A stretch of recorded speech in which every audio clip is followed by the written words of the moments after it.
So hello students, welcome to the second video in this playlist of this chapter, जिसमें हम लोग बात करने वाले हैं एटॉमिक मॉडल्स की। हमने पिछले वीडियो में बात किया था कि एटम में चार्ज पार्टिकल्स होते हैं और वो होते हैं electron and proton. I know आपको ये भी लग रहा होगा कि न्यूट्रॉन भी होता है, बट हम लोग हिस्ट्री की बात कर रहे हैं, धीरे धीरे वो डिस्कवर होगा, राइट।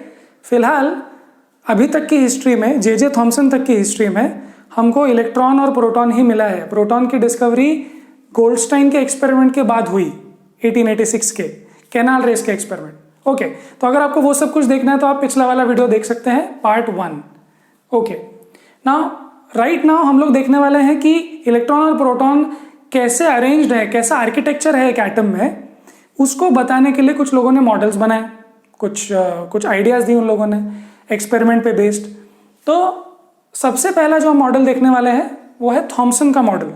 तो जो थॉमसन ने बात की वो क्या थी, वो हम लोग अभी देखते हैं। तो थॉमसन ने एक मॉडल दिया जिसको उन्होंने ऐसा नाम दिया वाटरमेलन मॉडल या plum pudding model.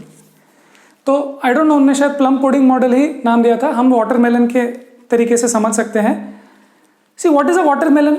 If you cut a watermelon you will see that वो जो रेड पार्ट होता है जो एडिबल होता है और उसमें बीज भी आपको दिखते हैं, right. It looks something like that. So ये कुछ ऐसे रेड पार्ट होता है और उसमें बीज होते हैं ऐसे, और जो वाटरमेलन होता है वो ऐसे गोल होता है, करेक्ट।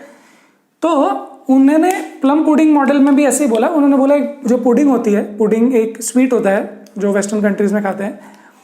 तो एक पुडिंग में जब आप कुछ रेजिन्स या कुछ पीसेस डालते हो अंदर तो वो कुछ ऐसे ही दिखेगा, राइट। तो उनकी आइडिया क्या थी कि electron is in a sphere of positive charge.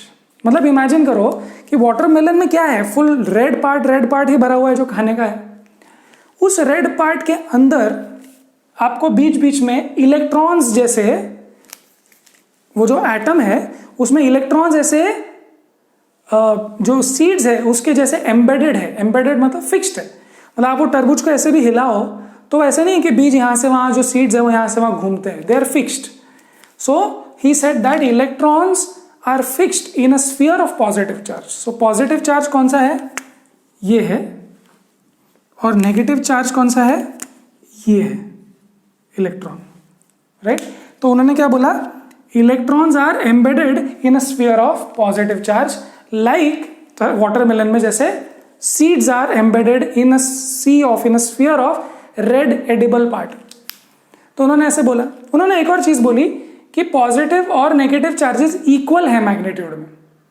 मतलब क्या कि ये जितना कुल मिला के पॉजिटिव चार्ज होता है, से 10 यूनिट्स, सो इलेक्ट्रॉन्स या नेगेटिव चार्ज भी कितना होगा? 10 यूनिट्स, ठीक है। उन्होंने ये बोला। और उससे क्या होगा, अगर पॉजिटिव और नेगेटिव चार्जेस इक्वल हो जाएंगे तो उससे क्या होगा, एटम बन जाएगा neutral, right. So generally neutral ही होता है, राइट। अभी मेरे हाथ के जो एटम्स है, मेरे हाथ में जो सेल्स में एटम्स है वो न्यूट्रल है, ऐसा आप मान सकते हो, राइट। सो न्यूट्रल कैसे है उन्होंने ये एक्सप्लेन किया, ठीक है। तो ये उनकी बहुत सिंपल सी थियरी थी। अब उसमें मेरिट और डीमेरिट, तो अभी अपने को हर थियरी में ये देखना है कि उनकी थियरी में क्या बात वो एक्सप्लेन कर पाए और क्या बात वो एक्सप्लेन नहीं कर पाए।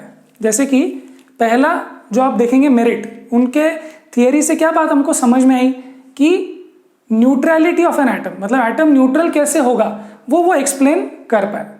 उन्होंने बोला जितना पॉजिटिव होगा उतना ही नेगेटिव होगा, न्यूट्रल।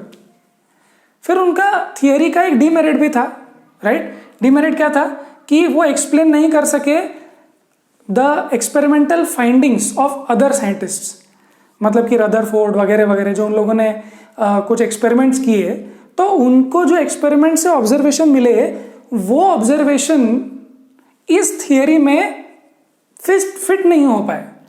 मतलब इनकी थियरी ने कुछ बोल दिया, बट जब रदरफोर्ड ने एक्सपेरिमेंट किया तो उनको लगा कि ये तो उनकी थियरी में बैठ ही नहीं रहा है, तो कुछ नई थियरी बनाओ, राइट। सो थॉमसन जो थियरी दे गए वो दूसरे साइंटिस्ट के ऑब्जर्वेशंस में जो एक्सपेरिमेंटल थे उस पर वो फिक्स ही नहीं हुआ। तो आपको किसके हिसाब से जाना चाहिए? जो एक्सपेरिमेंट्स में दिखा है उसके हिसाब से, राइट।